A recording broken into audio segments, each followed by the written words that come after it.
একটা শান্ত কৌতূহলী গরু মেবেল তার চারণভূমির প্রান্তে দাঁড়িয়ে। সামনে একটা রহস্যময় জঙ্গল, ভোরের সোনালি আলোয় ভেজা, পাতাগুলো ঝিকমিক করছে।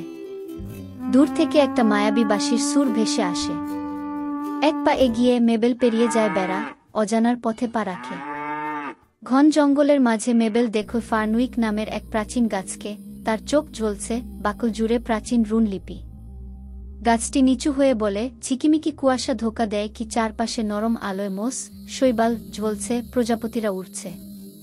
নরম ঝিকিমিকি কুয়াশা মেবেলকে ঘিরে ধরে। সে দেখতে পায় বিভ্রম, ভাসমান ক্ষেত, লবণের মেঘ, আর ডানাওয়ালা গরু উঠছে।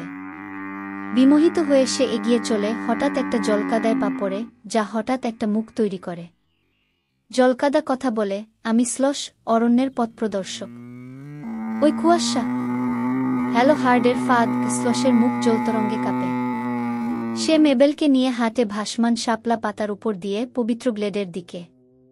একটি উজ্জ্বল খোলা জায়গায় একটি স্ফটিক গরুর মূর্তি সবুজ আলোয় ঝলমল করছে। মেবেল সেটি স্পর্শ করতেই অরণ্য ফোটে উঠে। লতা গুল্ম নাচে, প্রাণীরা উল্লাস করে, আর পাতার মুকুট পরে মেবেলের শিঙে। এখন সে অরণ্যের অভিভাবক। মোজাদুকুরি নিয়তিপূর্ণ।